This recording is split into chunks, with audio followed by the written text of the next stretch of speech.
All right, welcome everybody to a special EuroSalon, the 16th EuroSalon, and not the last. There'll be many more. Um, but I guess the purpose of all these EuroSalons is starting to congeal as more and more artworks are being gathered together for the sequel to Stories in Paint. I would like to share with you a lot of the highlights from my trip to England. I got back last weekend. I spent how many days? 8 days, 8 full days in England, mainly in London, and also did a little short trip up to Oxford as well as Liverpool, and got to go through 9 museums. Come on in, come on in. Let's see. Hi, Jim. Welcome. Hi, Robert and Amy. Welcome. So, a couple quick preliminary things to start with. If you would like to make a donation, please do. Donation is not required, but if you want to support the European Travel Fund Research Fund, I'll call it, feel free to. And I will. Let's see. Oh, I should have links at the ready, but I don't. So I'll have links if you stick around. So let's see. Uh, Here's the order of operations. I'm going to give you a couple of quick updates on things in the Touching the Art land. Then I want to share with you my top 5 art museums from my experience, and also talk a little bit about what I mean by my top 5 art museums. What are the standards I'm using to share that? And you know what? One thing I realized, I actually got to spend a lot of time with people, with friends at the art museums while I was there, almost every day. And for 2/3 of the museums I was in, I was spent time with friends, and it became like an art experience boot camp. And so just a flood of different interactions and experiences that I had that are leading me down kind of new paths of touching the art application and so forth and experience. And so I want to share a little bit of those updates with you and see maybe what kind of gets your attention for those. Um, and then I'll have a mega unveiling. I think I've got about 10 artworks, but there's one in particular that I would like to share to immerse ourselves in. And maybe if we have time, we'll do a second one. But I've got a lot that I want to share. So I'm excited. Please feel free to share in the chat right now. If you've been to England and any art museums, I'm curious about that. Or if you're planning on going to England. And if you're just coming in, hi, Jean. Hi, Nick. Hey, Daphne. So feel free to share that, and I'll be curious to know that, and maybe even to share any additional insights I might have on the art at the particular places you might be going to. So if you want to share any London or England connections, and Torun, you've been to the National Gallery in London. Is the National Gallery going to make my top 5 art museums of England? We will see. Okay, so that's where I want to start. Here's a list of all the art museums that I spent time with. National Gallery, the Ashmolean in Oxford, the Lady Lever Gallery in Liverpool, the Guildhall Gallery in London, the Leighton House in London, the Wallace Collection in London, the Tate Britain, the Tate Modern, the Court Hall Gallery, but alas, not the Walker Art Gallery. This was very high on my list, but when I got there, there was a strike. And so during the whole time I was there, I was not able to go there. I had the consolation prize of spending instead the whole day at the Lady Lever. And as you'll see, that was not a bad experience, but I still want to get back to the Walker Art Gallery because it seems like that's in a museum with, I remember doing the EuroSalon on the Walker, and there was so much there. Okay, and Tom, the bucket list, Ashmolean. Oh, Ashmolean is so good. And Tom, I think you're a fan of ancient stuff too, and I think I was so impressed by the whole entire collection. Okay, come on in, come on in. We're just getting started, and now we're going to start with top 5. I'll go in reverse order for top 5 art museums. And what am I going to say? Here are my standards for picking out my top 5. The artwork is important, but it's not the only thing.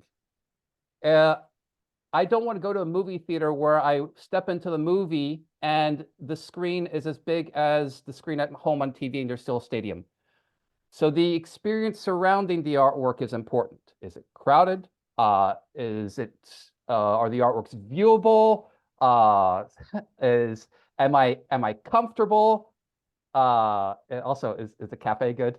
Uh, so lots of important things there, but I want to go through top five. And Bert, you've got National Gallery. Well, let's see. Number five is going to be the National Gallery. The National Gallery barely made the list, and this is a photo in there, and this is how busy it is there. It's the main art museum in London. There, it's not as big as the Louvre, which recommends it. But it gives you kind of what's great about it is it gives you a little bit of everything from all the great artists. So if you're interested in art history, it's fantastic. But also because it gives you some of the really good stuff of these artists, you come across some very powerful artworks. So it's not just here's a little Rembrandt, it's like a mesmerizing Rembrandt, big, epic, mesmerizing Rembrandt that you might not expect to see from most museums. So it's got really quality artwork, like the best of the best, but it's so crowded. Oh my goodness, it's so crowded. And that just draws away from the experience. I actually got a chance to give a couple of small tours, and what we did was we went to the galleries where there are fewer people. But it's a must see in London. And I would say go in the evening, and on Friday nights they have extended hours. Go in the evening when there are fewer people, or go during lunch when there are fewer people too. So number five, the National Gallery.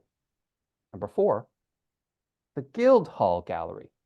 I love being surprised by galleries I go to for the first time. And it's the first time I've been to this place, and I've never been there before. And I step in, and I can see from the entrance this kind of open, huge room filled with these walls of Victorian paintings.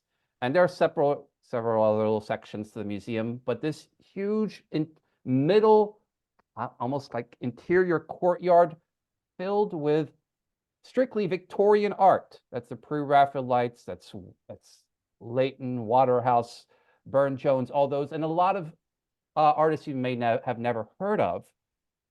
And they're all compelling narrative artworks. Now, there's one drawback. The lighting is awful. And you can even get a glimpse here. This was the top middle here was an artwork that I was just so excited to be able to see. And I could not get a good glance at it. There was always this lighting that was there hiding it. And it seems like more and more art museums are putting glass on their artworks. I'm wondering if that's a result of recent protest activities, throwing soup and stuff, and maybe their insurance things. But it seems like glass is more frequent, which makes it more difficult to be able to see, even if it's like the non-reflective kind. But the Guildhall, also, there are not that many people there. I could spend there all day, find artworks that I can be able to see clearly and just enjoy them. So that's number four, the Guildhall. Number three, the Lady Lever Art Gallery. What a treasure. And a friend recommended this, and you got to go cross the river. It's about 40 minutes away from downtown Liverpool, but that's close. And it's a museum in this kind of historic community. This is a view of the huge interior hall, and this gives you a taste. Beautiful place to be in, very few people, and lots of Victorian art. This was a merchant, a businessman who did laundry soap. The town, I think, is basically named after the laundry soap he did, and he was a patron of artists like Leighton and John Everett Millais, and so there are a lot of these artworks from the artists that I like that are there. But again, sometimes it's really hard to see because the lighting. The National Gallery, going back up to number five, National Gallery actually has really great lighting. But Lady Lever, I spent there all day. Number two, this one was another surprise for me. In London, the Wallace collection. The Wallace collection is a little bit like you could say a second-rate National Gallery because it's got art from old time periods, not just the 19th century, but it's in this beautiful mansion. And it's especially focused on narrative art. There's a lot of Dutch. You guys might know I like Dutch art because it's telling little stories. And it's got a lot of 18th century French art that tells stories. A lot of it is small scale art. Not that many portraits, which is great, but a lot of little narrative scenes. And it's just a delight to walk around and to discover paintings that I hadn't seen before. And Carrie Ann, you're saying that the walls kind of makes you think of the Frick. Yeah, it's a little bit like the Frick, but same space as the Frick essentially, but triple the number of artworks. There's so many. The image on the right is distinctive with the painting, which is the most famous painting at the Wallace, and we're going to get a better glimpse of that. But a lot of times the art just fills the walls in front of this beautiful wallpaper in each room. And the cafe, the best cafe out of any museum I went to in England, by far. Middle courtyard, lit up, huge open space. Oh, I sat there and had 2 meals successively just to stay in the cafe. Yeah. All right. So the Wallace collection, number 2. Number 1. Oh. Can you guess what it might be? Here it is. The Tate Britain. The Tate Britain. I went back I went 3 times total to Tate Britain while I was there. And even kind of looking at the little art, just the images, you might be able to recognize a couple of artworks here. It's just filled with not just smaller artworks like the Wallace, and not just a variety pack of Victorian, like the Guildhall. This is the place for 19th century and Victorian art in the world. So there are especially 2 huge, long galleries like this filled with the art. And it's relatively unpacked. People were there for the John Singer Sargent exhibition that was there. That was packed, but otherwise the rest of the museum is relatively unpacked and has large-scale Victorian paintings, well lit. And you can sit down, and you can't sit down, as you'll see later on, and enjoy it. Okay, so that is my top 5. Any thoughts or questions? So those that didn't make the list are the Leighton House, which I love, the Courtauld Gallery. The Ashmolean didn't make the list. It's a vast museum, but the 19th century section is actually pretty small, and the ceilings are really low, so it almost feels claustrophobic whenever you go from one gallery to another. And the Tate Modern did not make my list. Okay, great. So that was top 5 art museums on my trip, and I'm going to gather 10 artworks for later on when we do a mega unveiling of artworks from all these art museums. So next, 3 insights.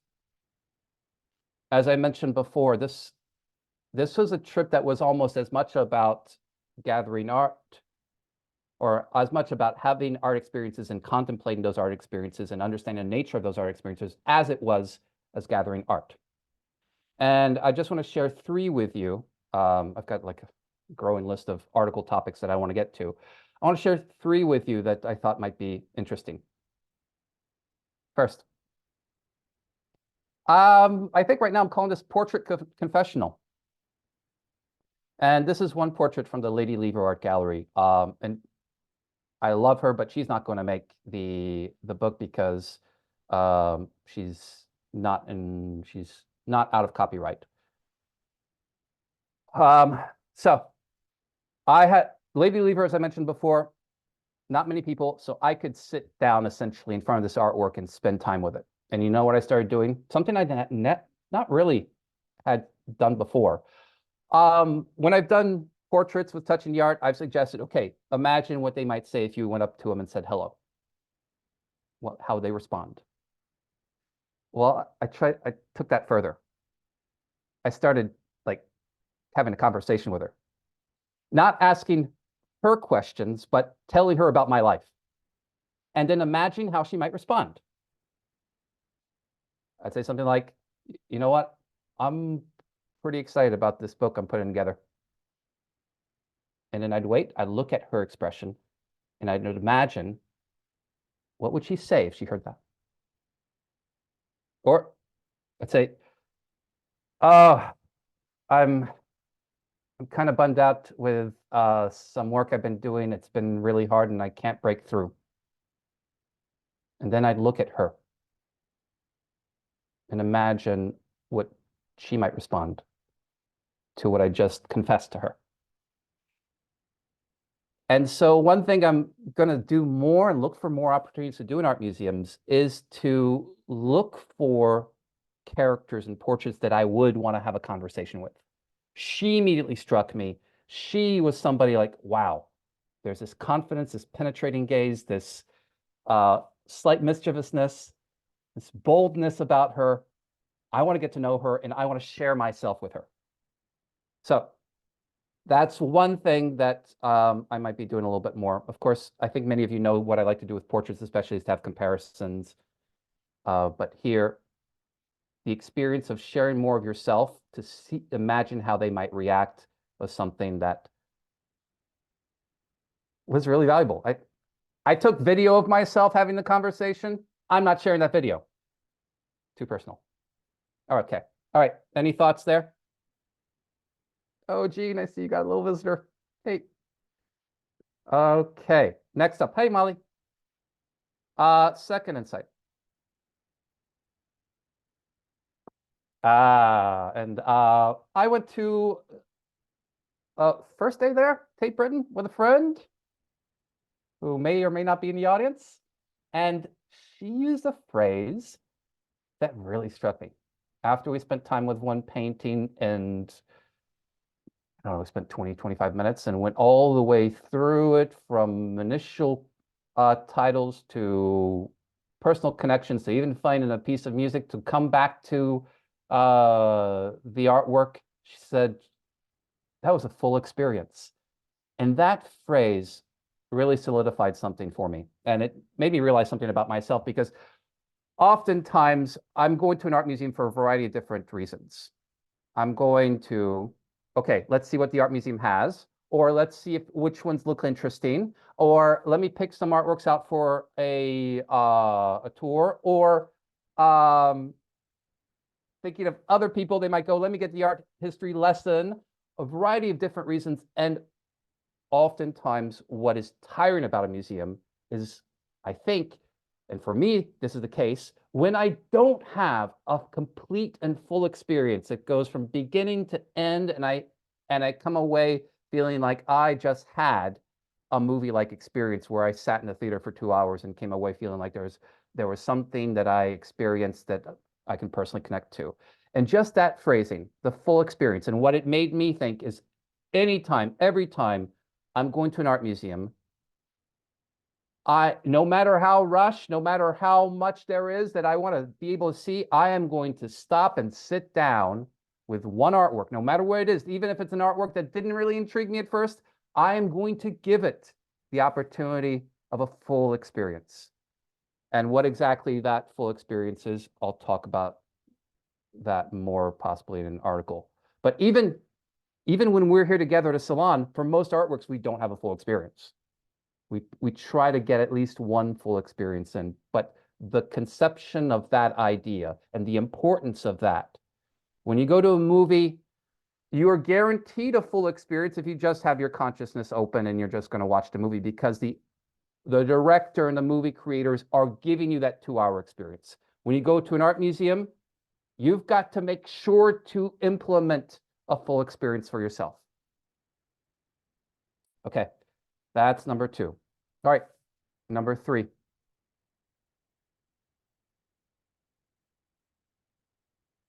being read the story. So this is another experience that I had with somebody, a friend I made at the hostel in Oxford, and we went to the museum the next day together, and I told her, why don't you describe to me what's going on in this painting? And I got in front of the painting, and she was kind of there, and she just started reading the painting. And I know this painting, and those of you who were at the last salon, I think we did this painting, and I'm already very familiar with it. But the experience of just sitting back, okay, and now what's going to happen is I'm going to be read to. Somebody is going to describe what it is that they're seeing. And it was very much like, you know what it brought me back to? Like being read to as a kid by my mom.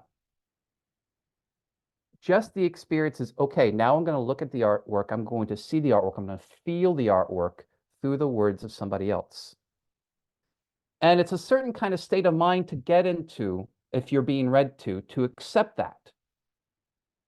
It's very easy, and this is standard for any kind of art appreciation or art discussion, which is to, okay, let me listen to what they have to say, and if it doesn't jive with what I've got to make sure I've got to have my arguments supporting my defense for what I see in the artwork.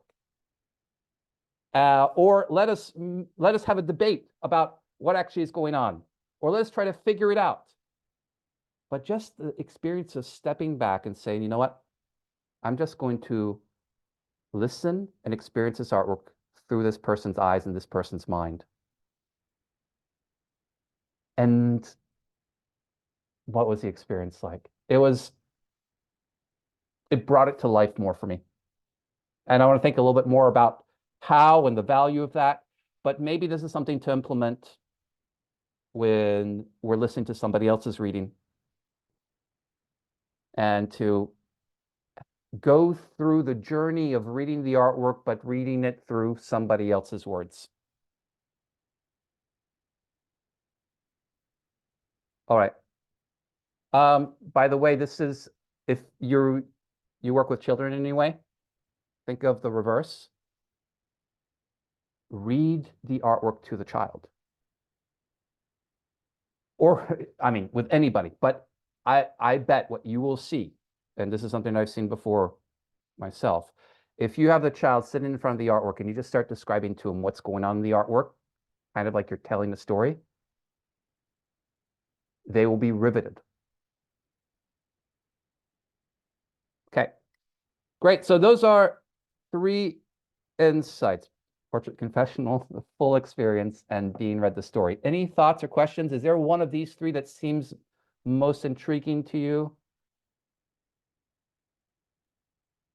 Luke, I wanted to ask for number 3, being read the story, how does that differ from like when we were like in TTA 201 or whatever, giving you or doing our full presentation, from soup to nuts? How's that different? Is that because you're coming at it from an angle of like analysis and critique and that sort of thing? I think essentially it's not. It's so, Thomas, when you're doing your refined reading, ideally your audience and what you're doing is we are seeing the artwork through your eyes, and I've used those terms before. And what this was for me is often I'm not often on the receiving end of that.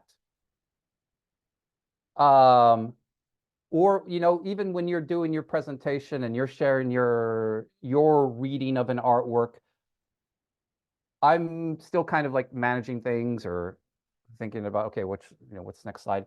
But what I did, and this is, I think, a shift in the state of mind that was revelatory for me, being on the receiving end and just really settling back and saying, all right, I just want to listen and look at the things that they're describing and feel the things that they're describing in the artwork. And it was a kind of a little bit of a mind shift, and just, I'm going to be immersed in the story and not just the artwork with my own words, but be more passive, almost like I'm watching a movie. But it's somebody who's telling the story. Does that make sense? Like an extra step of immersion. on the way. I'm Yeah, not just, yeah. Okay, I think I want to think more about that, but I it was fun. It was a lot of fun to just be read to. Um, okay, I got a lot of you putting down the portrait confessional. Bert and Daphne and Cynthia. Hmm.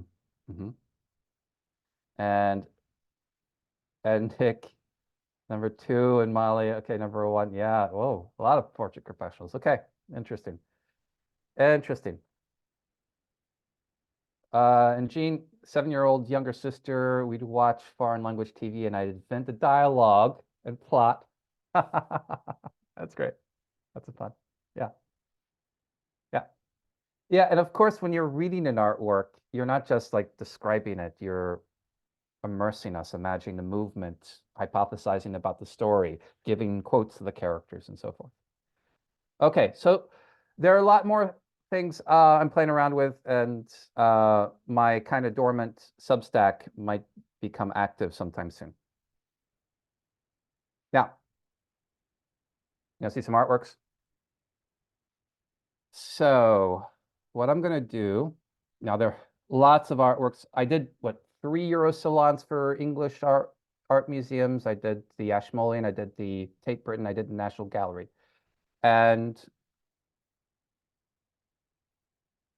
I saw most of the artworks that were a part of those. I also did the Walker, but I was thinking that I might like show you the artworks in person that I saw, but I don't know that that's going to bring much insight. I know not all of you have seen all the salons, so some of it might be new to you, and they'll pop up in other places. But what I want to do is I want to share with you, I think, how many do I have? Maybe 10 paintings that I found intriguing, that maybe a couple might look familiar, but they were relatively new to me. And one of the big things that's going to be happening is I've got to get more opportunities to share these artworks and to do readings with not just one or two people, but a lot of people in order to get a good sense of what resonates, kind of a consensus of an understanding of what's going on in the artworks, what details pop out, what questions come to mind, what are the confusing things, so that I can have a better idea of how to write and construct uh, my readings and my refined readings for Stories in Paint, the sequel. So I may be doing some kind of, I don't know, maybe a formal virtual tour series of museums in England, or thinking of some courses over the summer, but be on the lookout for some courses. And of course, TTA 201 is coming back for the summer. All right, so let's do an unveiling. No, that's not what I want to unveil. But she was nice. If you want to, she's at the National Gallery. She's not what I want to unveil. She was not chosen this time. Here's who was chosen. Number one, and I invite you to put your initial titles in the chat. Number one.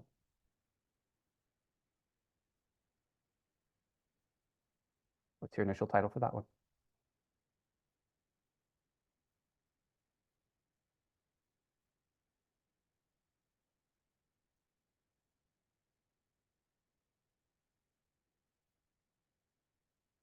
Okay, I'm gonna go through pretty quickly.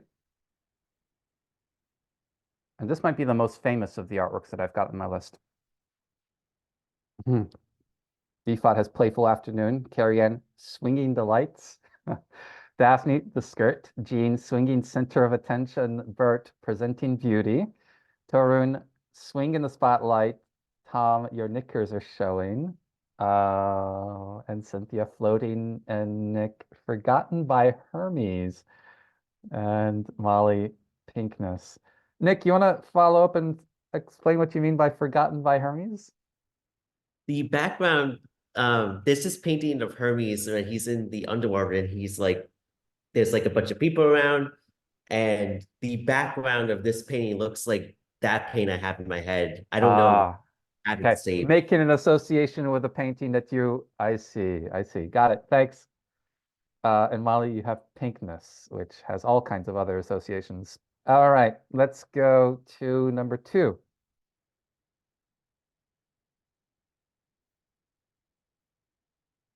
What's your title for this one?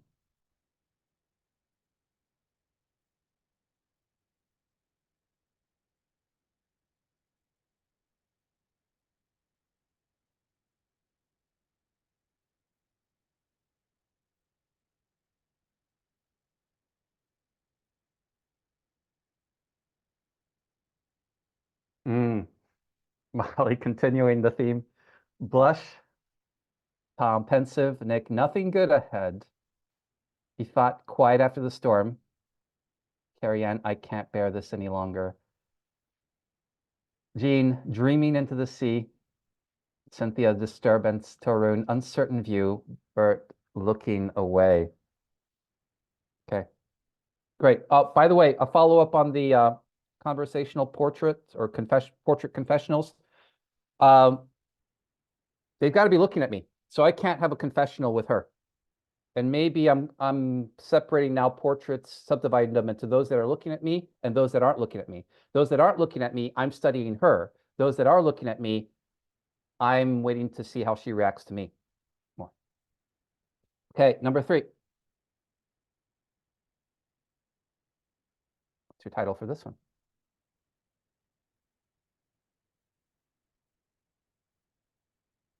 That might be the second famous one.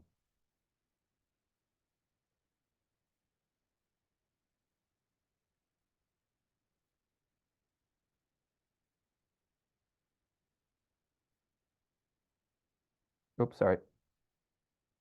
You go. All right, let's see what we have.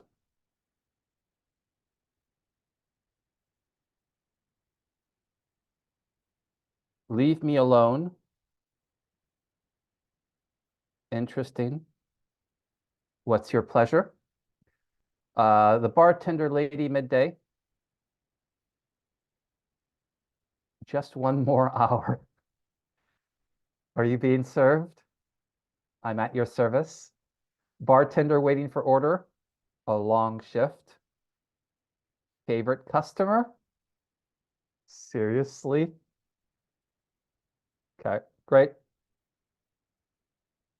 And next one. Title for this one. I'm very curious to see where you're going to land with this one. I'm very curious to see where you're going to land.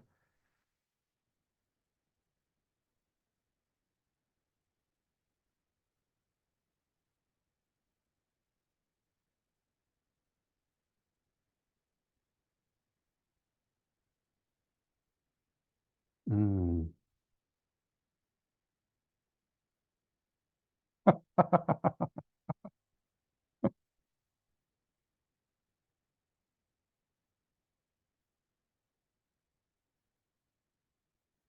Okay, keep typing if you're still typing. Let's see what we have. Quiet afternoon at home. Home full of art. Practicing piano with husband around. Playing this tune for you. This will arouse him.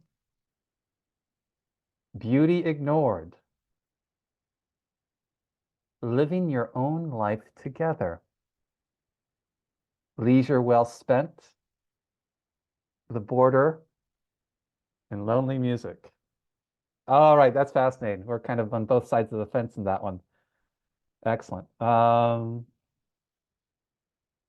I might have another insight to share about this one, another art experience insight. Next one. This one I think I shared on my Facebook feed at one point. You might have seen it. What's your initial title?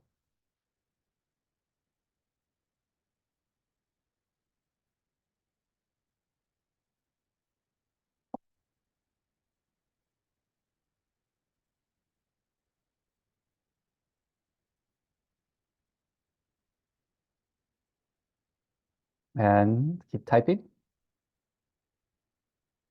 Tom, you have stepping out. Carrie Ann, I got sunshine on a cloudy day. Dan, you're all that matters. Cynthia, yes, let's. Bert, that special question. Molly, yes, exclamation point. Jean, bright walk on a dim day. Ifat, lovely date on a rainy day. Torun, locking eyes. Oh, now as soon as you said locking eyes, my eyes went to their hands too and realized they're locking hands. And they might even be in lockstep. Um, Nick, success. All right, great. Next, what's your title for this one?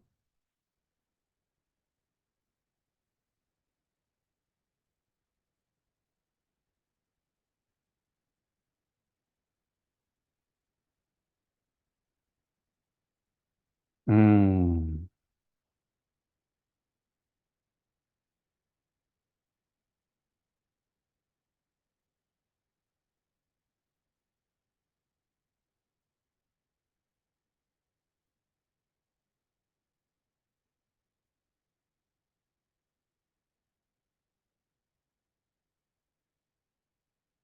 Then you have dearth.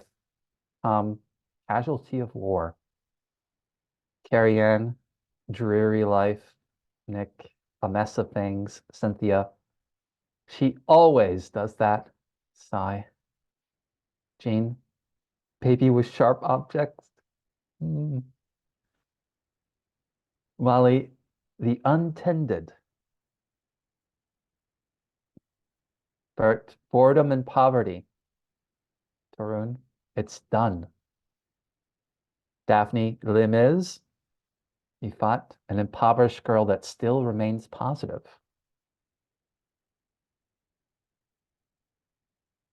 Next.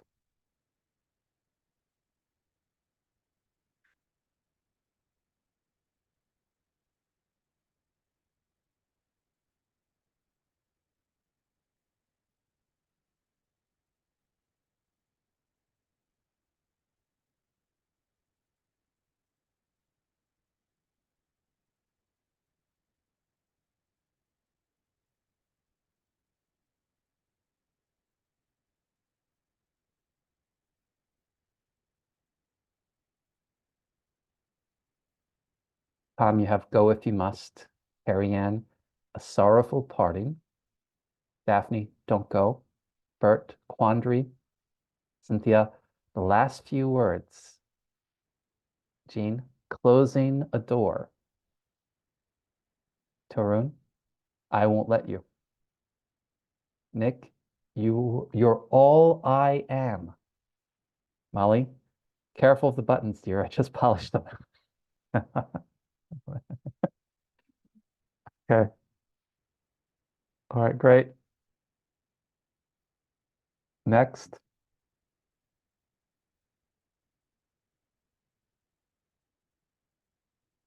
title for this one.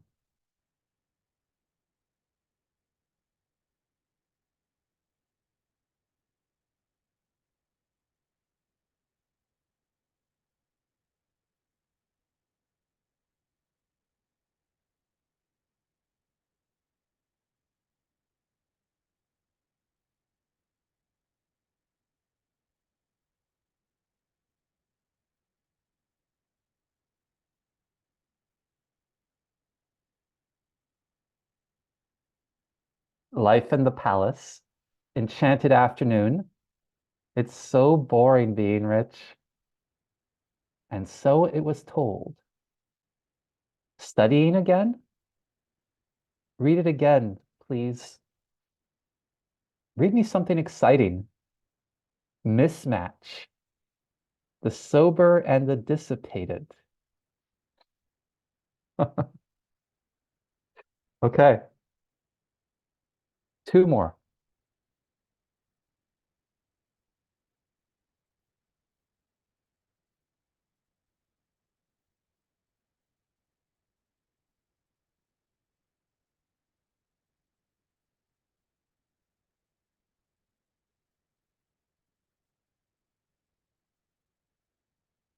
I'm curious where you're going to fall on this one too.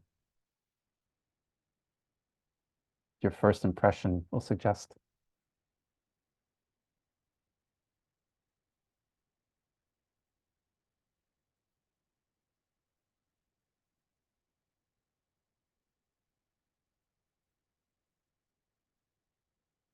Too young. Denial. And Nick, I want to make sure I got yours right. The Scaries Sacrament. Carrie Ann, he left us too soon. Bert, most sad situation. Ifat, this is too sad. Jean, the dying grandson. And Molly, you agree with Ifat. Turing, the worst kind. And Cynthia, the loss of an angel. Okay. Yeah, it's interesting. That's interesting. Okay, and one more. What's your initial title for this one?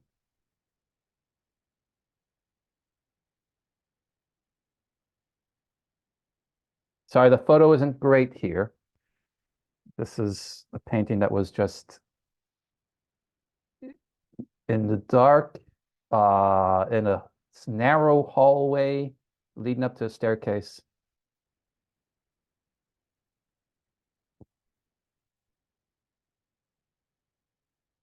And let's see what we have. Ifat, Archimedes trying to make an impression. Carrie Ann, a study in scarlet. Daphne, the new idea. Jean, a new invention. Molly, an afternoon's entertainment. Tom, no, really, it flies. Bert, a most significant discovery. Torun, oh, interesting. The critics. Okay. And Cynthia, you have the child doubts. Interesting. And Nick, progress. All right, fantastic. So I'm curious, I'll go back to the beginning and show them all to you if you want to indicate which one you're intrigued by. I am curious which one you're intrigued by, so give me an indication. And then I've got one in mind that I'd like to spend time with you. So here we go from the beginning. The pink swing.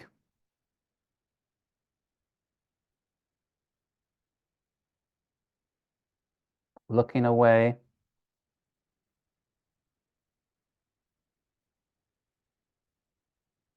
Long shift.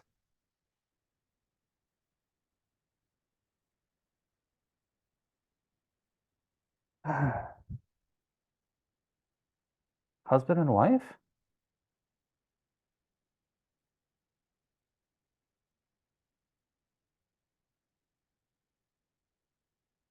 Locked eyes?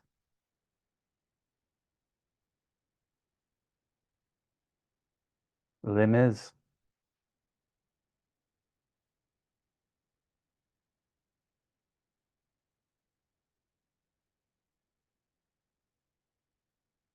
Boy, Molly, I'm just gonna think about the buttons. Watch out for my buttons. No tears in my buttons. Uh, Ifat, you like the dating one? Oh, you can relate. All right. Now we might just do that one for the gossip.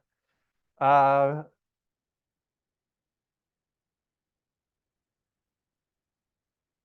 this one, which initial impressions were kind of all over the place with this one, right? Actually, in two different places with, I think, the woman in peak and what exactly is going on with her.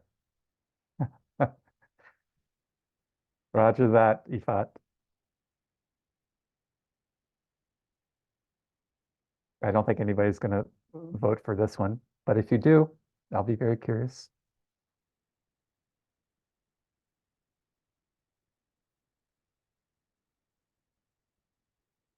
And this final one, Archimedes and his critics.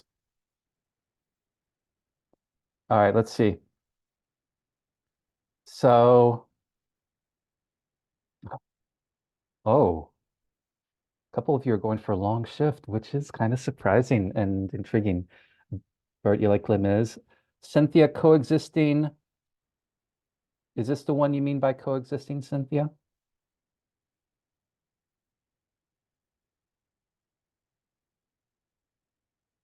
Oh, no, this one. This one. This one, coexisting, that one. Yeah. Yeah, she's on the piano, he's in the other room, and I think she's very aware of him. She's playing for him, but that's just me. Yeah, I was very interested to hear kind of where everybody's first impression was of this one. Whether or not they were seeing two people who had a separation between them, or two people who were happy together. All right. And then let's see, what else do we have?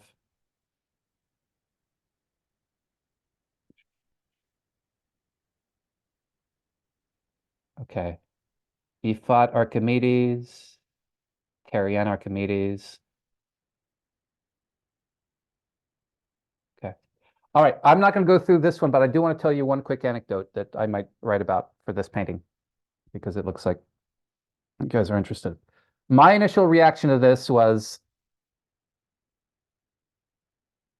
that's a huge hallway and they're so far apart. And it didn't look like she was particularly happy. And he's so far off over there. And okay, yeah, maybe he's over there because, you know, that's where the sunlight is and he's got to do his work. But I was thinking, I had the construction in my mind. This is like a doll's house where there is, you know, in the late 19th century, the marriage home is not idealized. It's the woman is stuck in marriage, and she is not getting anything from it. And as I was trying to piece together, putting together hypotheses and trying to test them, there was an older couple. They look like a couple. They look like they've been married, maybe in their late 40s, early 50s, who walked by, and I asked them, do you think that the husband and wife get along? You know what their immediate answer was? Yeah, they do. They're doing their own thing. And for me, I've never been married. And so my mind went first of all to, like, they're not happy together. But that's where I think your life experience can help you figure out something in an artwork and make you see something in artwork that somebody else wouldn't, that doesn't have that life experience. Because for several of you, it was like pretty clear. Yeah, they're happy with each other. They're in earshot. She's playing for him. He's there listening. Yeah.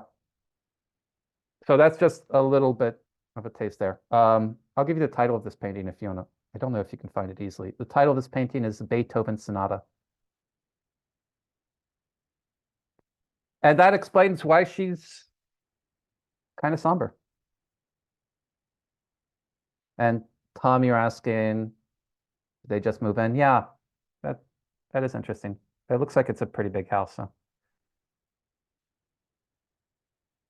Okay, so that wasn't a full experience with this artwork. But I just want to give you a little bit of an indication because several of you liked it, and I wanted to share that. You could call it a bonus insight. So now I want to share with you the artwork I want to spend time with. And it is going to be one that will make some of you happy, not this one. That one I want to spend time with later on. But I want to spend time with this one. Now I've got good close-ups for it, and I'm very curious to see where you'll take this. And so I want to give everybody, say, 2 minutes. on your own. If you'd like to write out a reading, just make observations, I will have close-ups to share.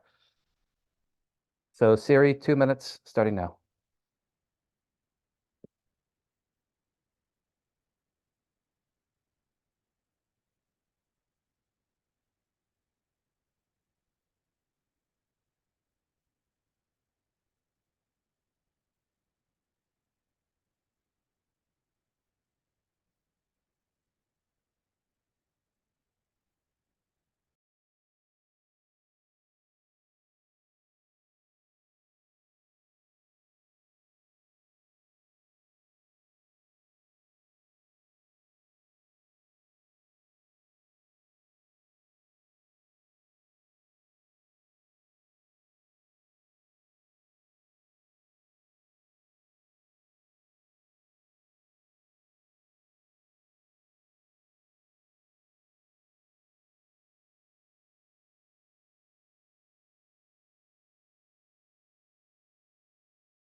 I invite you to find a stopping point if you're writing something out.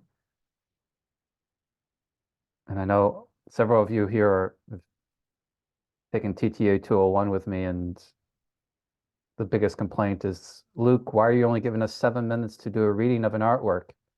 We need more time. And here I am just giving like 2 minutes and 30 seconds. Okay.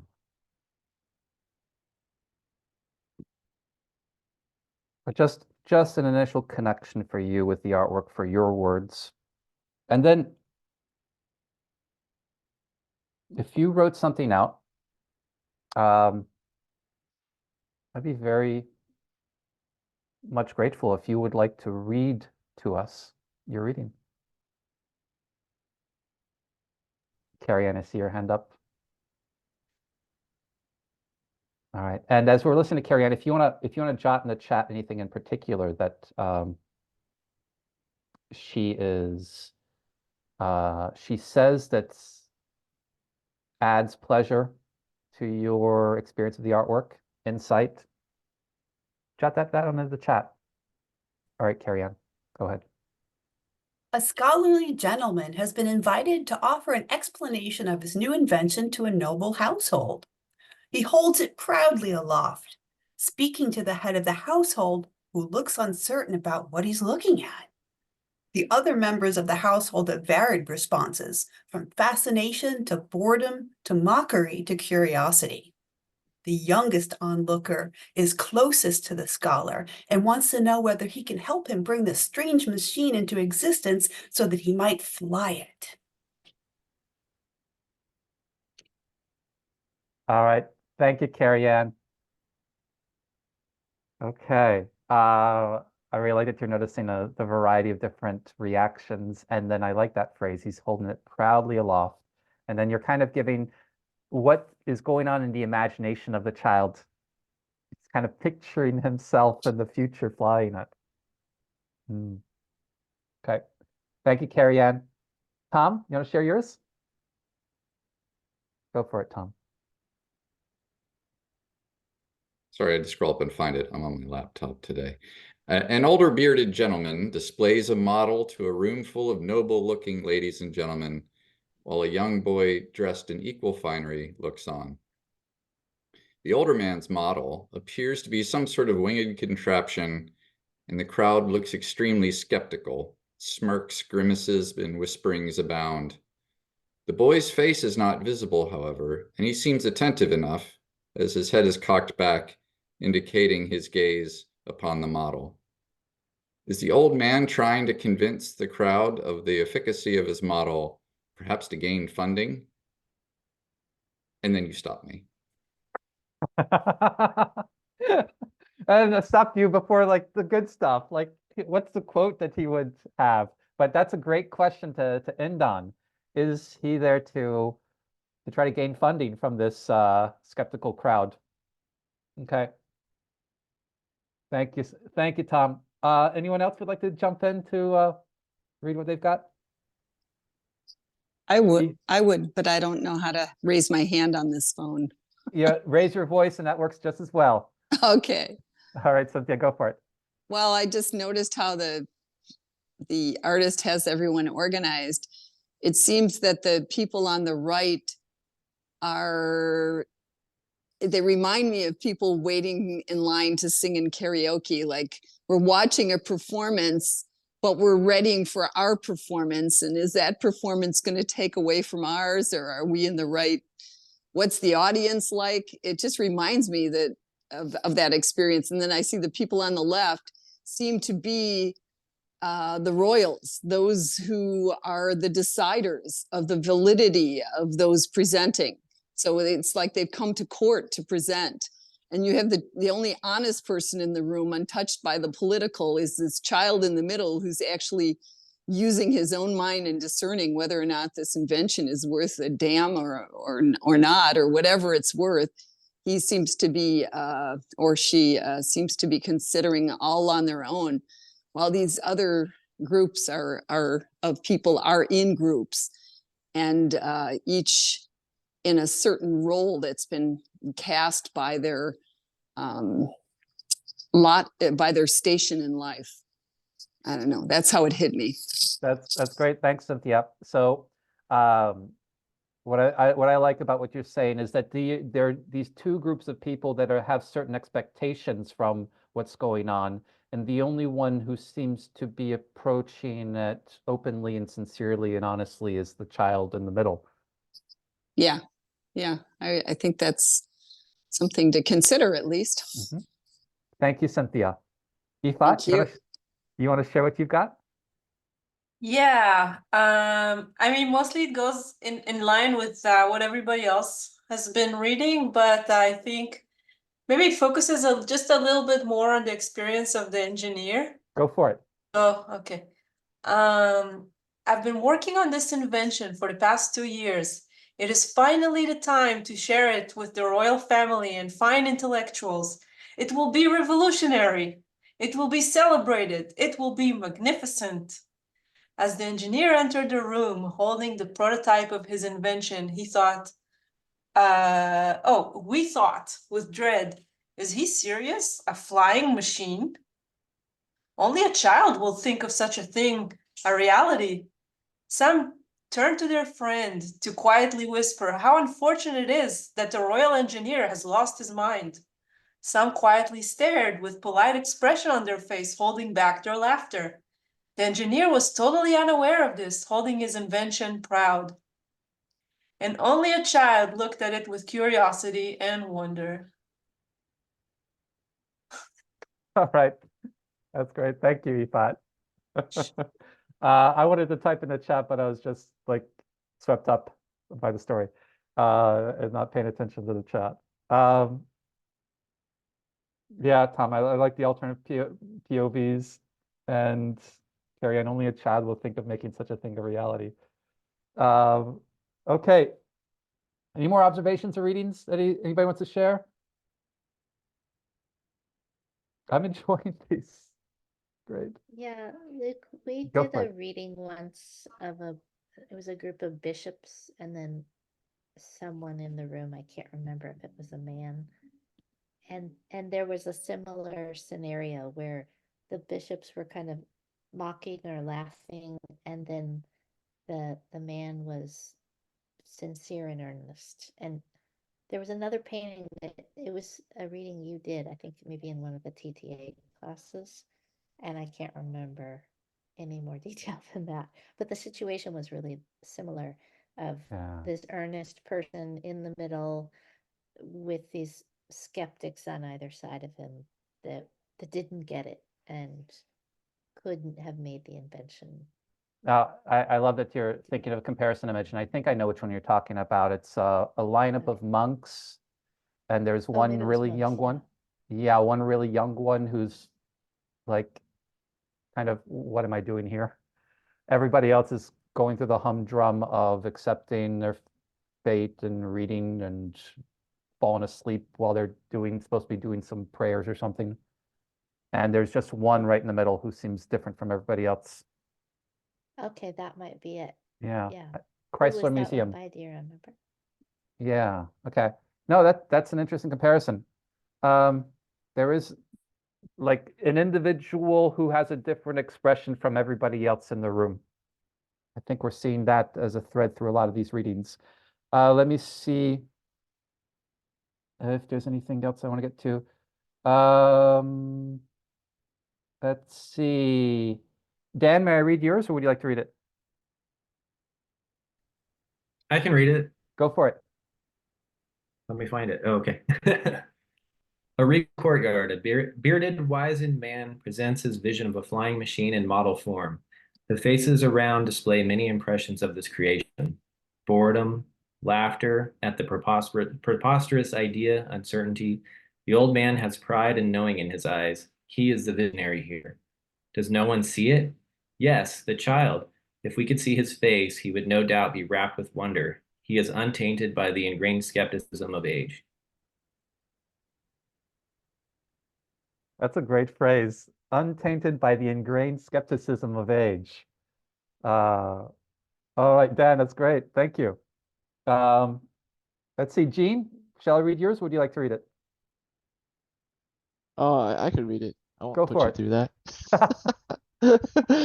Oh, there's so much. Just barely scratch the surface. Oh, let me scroll up. Okay, a bearded man stands center stage holding up a miniature contraption. He looks like an old wizard with a long black cloak and white beard. His audience surrounds him and is also focusing on the contraption. Are they nobles? They sit and stand in a large open room with beautiful murals on the wall. One woman sits in a chair. Is she the queen? The king's chair next to her is empty, but a man stands behind it, whispering in her ear. Is he saying something about what the two of them are witnessing? And then that's where I stopped. That's great. Great. Hey, yeah. That phrase, he looks like a wizard. That's totally. And that just makes some contrast to the royalty all around. Thank you, Yeah. Gene. Okay. And all right, so I'm missing a lot in the chat. If there's something that's, oh, the empty chair. Yeah, I was wondering who was sitting in that empty chair. You thought makes you sad that the fate of his invention depends on them. Hmm? Oh, and hey, Janet, you like the open-chested stance? Oh, open-chested stance of the child. That's a great way to describe it. A real connection between the old and the young here, the genius of invention surrounded by skeptics. Yeah, the monkey. Um, great. Ifat makes you think of the Fountainhead and Atlas Shrugged. And my follow-up question, Ifat, would be any particular scenes that you can think of? And maybe this is where we are. So let me sum up what we know and what we don't know. Let's see if you agree. I'm going to try to do it in one sentence. An inventor is coming to present his latest fanciful invention to a court of skeptics,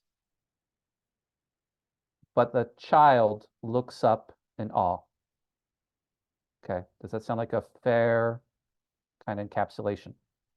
Now, questions that we still have might be, who is this? What kind of invention is this? I think we might have some ideas maybe percolating. Is there anybody besides the child who is intrigued? How are they going to decide on this? Are they going to eventually come to a consensus that this is great or this is hogwash? And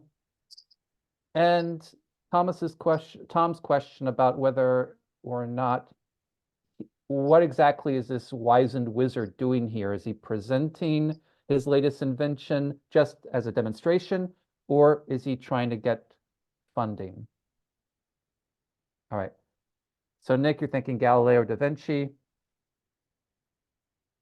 And Jean, you think the king was in the chair, the man was who walked over to get a closer look. Oh, so this man right here was actually sitting over there and crossed over to that side. Cynthia, you've got the man in black looks intrigued. Is this the man in black you're thinking of, Cynthia? Right there? I'm trying to answer, but my phone is not letting me. Speak. Okay, Speak. come on, Speak. phone. There it is. Okay, yeah, that is the man. And you notice, but yeah, he's actually looking directly at, but his eyes aren't open all the way now that I look more closely. They don't look earnest enough now that I take a close. The queen actually, if she's a queen, she looks, like she's actually looking. It's amazing how people don't actually look when you think they're going to be looking. You just kind of, yeah. That's interesting. Now that the man at first glance looked like because his face is, everybody else seems to be looking somewhere else. Yeah. I'm also intrigued by that man in black because, well, one thing, he's all in black, unlike everybody else. So there we'll have to add in a little bit of background story there. Thanks, Cynthia. And you're right. That's one reason I like starting off farther away, so that I think something is going on, but then I turn the pages, get closer, and it's like, oh, actually, there's a new wrinkle in the story. He's not looking up. Okay. All right, great. Let's see some things in the chat. Yeah, Danny looks drowsy. And Ifat, they're all preoccupied with their social status. The engineer cares about his invention, the essence of the plot of the Fountainhead. Ooh. Okay. Who's the Peter Keating then? And is there a Nailsworth Toohey? I don't know. The queen and her assistant are looking at her flower. Is that what they're doing? Oh. Yeah, I thought he was whispering to her, but no, they're both just staring at the flower. Like his hands are just, he looks bored. I thought he was intrigued, but no, I think he's just bored now after that zoom in. Yeah, he's really leaning forward and not like cupping his hand over Yeah. telling her something. It's just like, Yeah, oh. originally I thought he wasn't leaning. I thought he was whispering, but no, he's just totally leaning. That's a nice twist in the tale you just experienced there. Yeah, so that adds to the kind of lack of intrigue that the crowd has. Let's see. Dan Rourke wouldn't seek the approval of people like this. Tom, I think he gave her the flower while the king's looking at the invention. Oh, so Tom, you're almost like hatching up some some affair going on. Oh, Bert, the guy in black is a religious authority with his eyes closed. And Cynthia, the guy with his nose in the air is a Tui guy. The guy with his nose in the air. Oh, way back here. Okay, Daphne, I can't tell whether she is gazing at the flower because she's bored or whether the flower means her favor or of the invention, and she is undecided, and whether she grants the flower or not is going to be to determine whether or not she accepts it. Torrin, I think he's only showing his work that he's proud of, not looking for approval or funding. He looks too happy and confident. Okay, so let's identify a main character that you'd want to empathize with. I think I got two options here. The two that I'm drawn to are the inventor and the kid. So the question to ask, if you're the inventor, oh, Molly, what are you doing?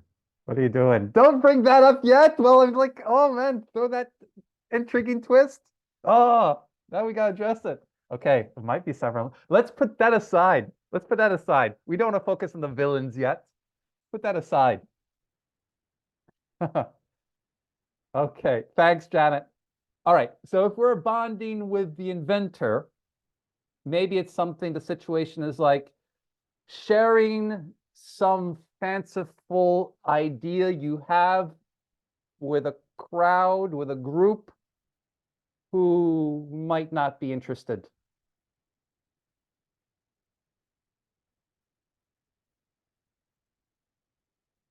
That might be a way. And I think I can sink my teeth into that. I've been in situations where there's been something that I've been proud of, an idea, sharing, but it's a group that is not so excited about doing it. So that's one. If I were thinking about empathizing with a kid, what would be the situation? It'd be something like, when have you come across an atypical adult who seems to have this creative idea or invention or imagination that is so different from everybody else around you?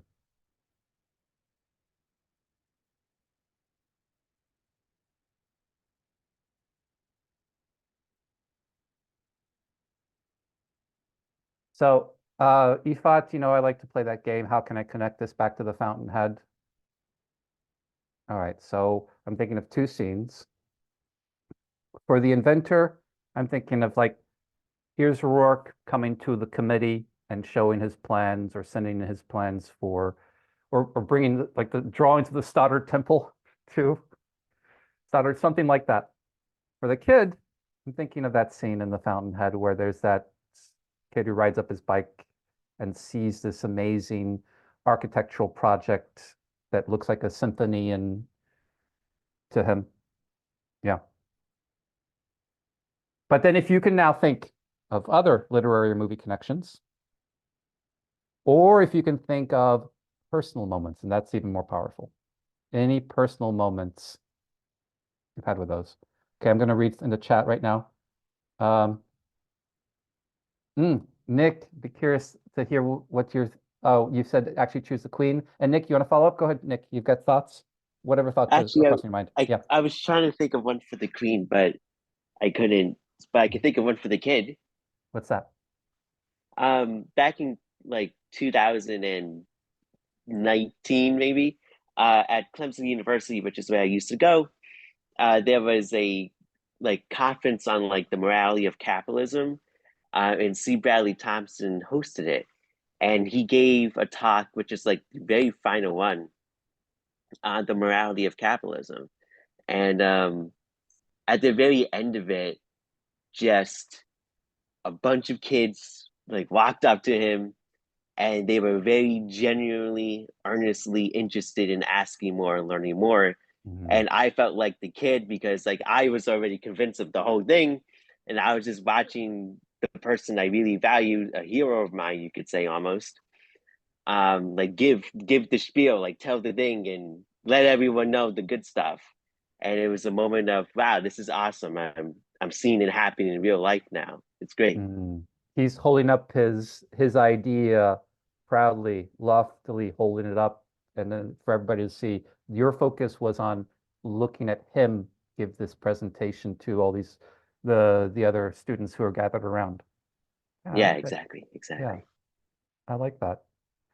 And I'm going to read some more in the chat here. Ifat, you have my niece is awesome like that. Ifat, you want to follow up on that because I don't remember the context of that comment. If you want to share. It doesn't really matter. I think you asked if you know if there's anybody in your life that thinks outside the box or something like that. What do you mean that doesn't matter? It's great. Do you have any particular example that comes to mind? Well, like like a year ago for her birthday, I think my dad bought her like this artificial piano or something like that. So she came up with a method of how to like name all the keyboards, and she gave like separate names for the white ones and the black ones. Even though she had no idea that there is such a thing as notes, for instruments, for I musical. see. I see. Is she's a kid? Yeah, she was 9 years old. She's almost 10 now. I bet she would. So she could be both in the position of the inventor and the kid in this Oh, painting. yeah. Yeah. So I can imagine her kind of being really excited if she met some, I don't know, this fantastically fun musician, inventive musician, and went to a concert and saw the way somebody's playing the piano extravagantly. But that might be her Leonardo da Vinci moment. Yeah, maybe. Yeah. Okay, Dan, you have, I imagine this kid is surrounded by stifling boredom all day. The inventor must be a breath of fresh air to him. Yeah, I can imagine that. That's true. Yeah, it makes me think of my kids, how they have wonder for new and exciting things. And then, with age, sometimes we tend to lose that, we've seen it all, that Yeah. kind of viewpoint. So, and of course we can't see his face. We don't know what he could be laughing, but laughing at the guy, but the way he's standing makes me think that he's just kind of wrapped with attention. This would be a Wants to great know one more. to take the pose of. And Janet was describing this as open-chested. And you're holding on to the crook of your arm behind you as you look up. And feel that in your body, and it feels like you're experiencing wonder. Thanks, Dan. Can I Yeah. add something to that Yeah. posture of the kid? It Yeah. reminds me of another painting where there was an oven and there was a child close watching how it was baked, and she also had her arms behind her back. I think there was something. Just as a parent, you tell the kid, okay, you look but don't touch, because the kid Yeah, will want to get yeah. in there and like, oh, I want that, looks like a cool toy, and break Yeah. the guy's invention, so he's as close as he can get, but he has his arms behind. Probably someone has reprimanded him on more than one occasion to keep your hands back. I don't So know. that adds to the wonder that the child has. If he's kind of, okay, I've got to be formal and I've got to be what the reason why I've been punished before, and just not Yeah. touch this and hold my hands back. Yeah, he wants to get his hands on it. Like that's what kids want to do. He wants to spin it around and works of, he wants to get his hands on it, but he's been trained. That's great. Okay, let's see some more here. Oh, Bert, you're asking how can we make the kid the center of attention? Can't see his face. I think there's implied expression, and body language is so powerful. In fact, I almost like it better that we can't see his face in some ways. Yeah, I see your point. I think that you got the ridiculers on the right. Looks like the king is maybe having some serious thoughts about it. Everybody else on the left, the royal family on the left, are just they're just there and imposing themselves on the scene.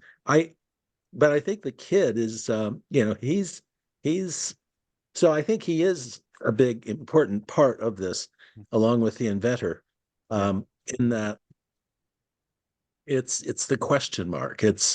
He's the one who we really don't know, and yet he's very close, and his posture, like you said, indicates So Bert, I'll give curiosity. you a painting to compare this to. The painting you gave as a presentation for your TTA Oh, 201, no. right? The one Uh-huh. of the boyhood of Raleigh, where you've got a kid who's looking at this sailor who's telling tall tales. Yeah. Right. Yep. I'm going to read a little bit more here. Daphne, second title for this was pitching screenplays. Oh, this is where I think this artwork can be a wonderful memento, an image to hold on to, because as I don't remember who mentioned this before, he's not paying attention to the rest of the crowd. Like he's looking at his invention. Like, yes, this is something beautiful. And he's probably had years and years of dealing with people, but that doesn't matter to him. Okay.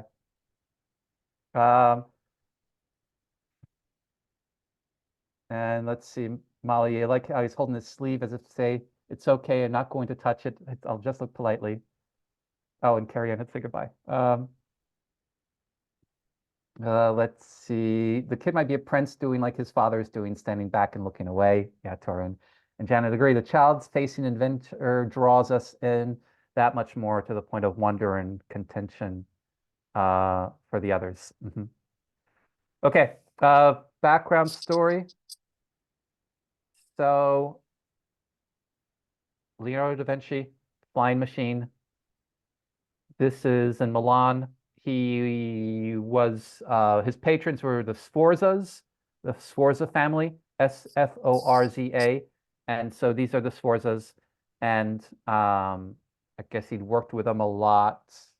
He like built the defenses of Milan, and they gave him money to keep doing his stuff and commissioned the Last Supper.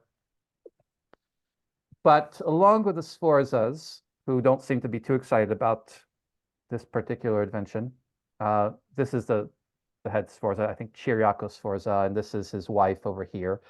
There is, as Molly pointed out, Savonarola. Molly, you want to tell us a little bit about Savonarola? I don't know if I remember accurately, but he was somebody during the Renaissance who was kind of trying to bring people back into the Dark Ages, and then he was like the last gasp of Dark Age thinking. And then I don't remember what happened to him, but he basically rallied people to be against the Renaissance and printing and invention. But then after his time, everything got better. That's my Yeah, summary, yeah, but I yeah. don't know the details. No, I just remember But I him. remember his image. His image is very striking. There's a Exactly. painting of him that looks Exactly. the same. Yeah, yeah. What I remember from him is from the novel The Agony and the Ecstasy, about the life of Michelangelo, and Savonarola would like have burning parties of the humanist books, and Michelangelo himself was affected by Savonarola and made him question some stuff in his 20s. And Savonarola looks like he got around because he's in Florence, and here he's in Milan. So I love that this is Leonardo. I love that Savonarola is there, and Leonardo's not paying attention at all to this guy. The title of this painting is The Forerunner. The Forerunner. And this painting is by one of my new favorite artists. I'm going to put the name in the chat. Eleanor Fortescue Brickdale.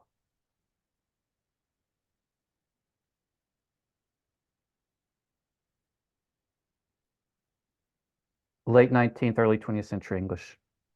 Yes, C5.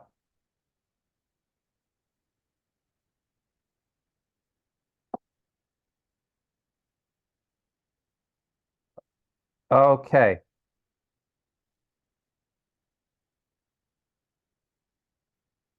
Oh, one more thing. Can we have a quote? What do you imagine Leonardo is saying here? Just looking at his face, give him some words. What is he saying?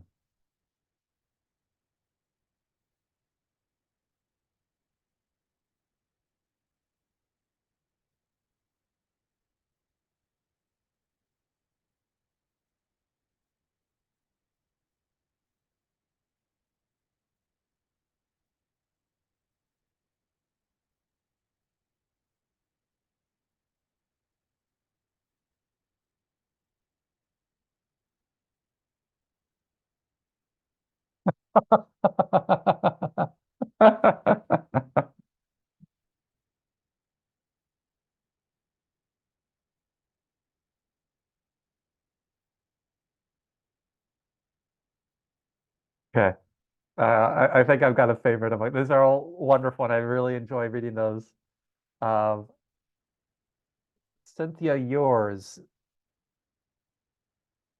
Imagine the wind in your face as you soar above the clouds. The way he's staring at his invention and almost looks kind of dreamy and almost like he's in his own private little moment as he's displaying it. Almost as if he's picturing it himself. I like that a lot.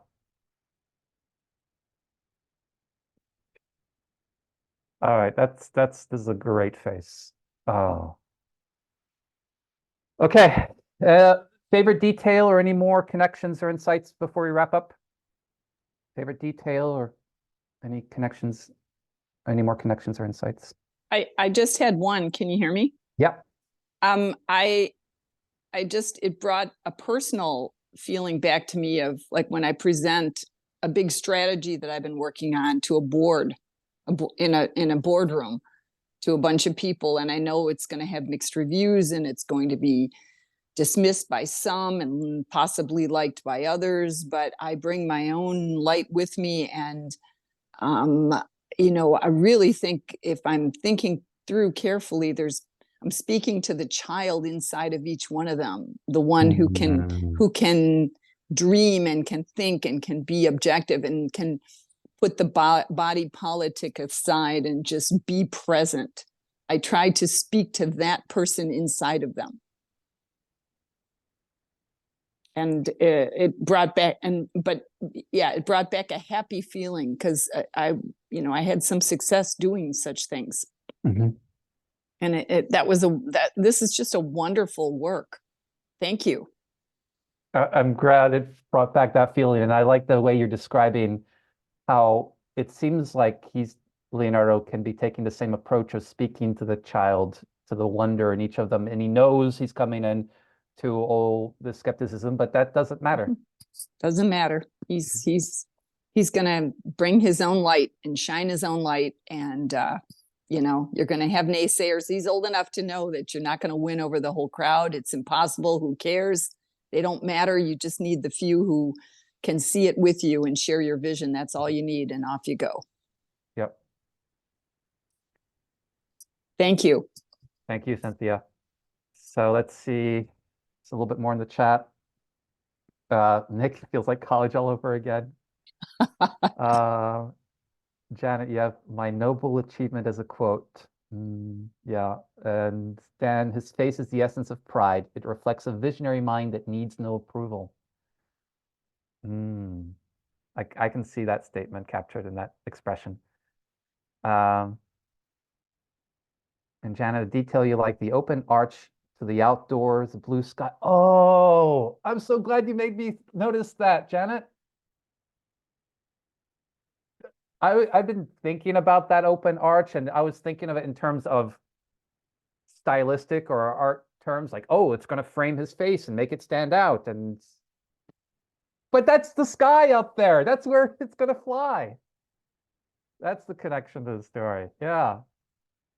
Tarun, I love his own little bubble of his own achievement. You could have a painting of him alone. Yes, I agree. I wonder if there may be a portrait sculpture of that expression. The sky is the way out. And Tom, you like to bring your own light. He's illuminated by the settings, a rising sun in the arch. And he thought, I think he's unaware of their reaction. Hasn't become disillusioned yet. I'm glad that he's like 97 years old and not disillusioned. Black and white floor, it works or does okay. A little bit of symbolic, yes or no. And Nick reminds you of what when Mozart, after he completes the symphony where he's just starstruck. Oh, from Amadeus, yeah. And Ifat, you're giving the whole crowd, yeah, a line. That would be great.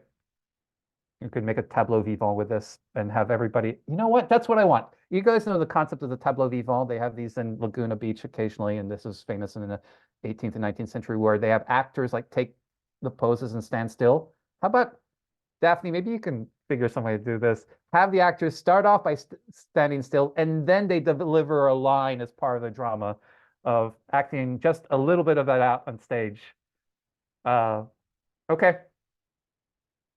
All right, so that's just one painting. I hope you enjoyed that full experience of that one painting. I'm going to have a lot of artworks to share over the course of the next few months. Look out for more salons, maybe something more formal also, and definitely a TTA 201 coming in the summer, and maybe some other courses. Let me put a link if you want to do a donation. I've got maybe one more trip planned. Right now, I have, I think, 38 artworks that I'm really excited about. And it's just a matter of testing them out. Many of them I've tested, some of them I haven't. That's a PayPal link if you prefer links. So be on the lookout for the next salon. Also, if you're in the Nashville area, I think in 3 weeks I'm going to go to Nashville. There's an exhibition of 2 American sculptors, Augustus St. Gaudens and Frederick McManus, I think. No, Daniel Chester French. Daniel Chester French and Augustus St. Gaudens. And I think I'm going to give a tour in Nashville in about 3 weeks, but I'm not sure yet. I've got to figure that out. Thank you all for joining.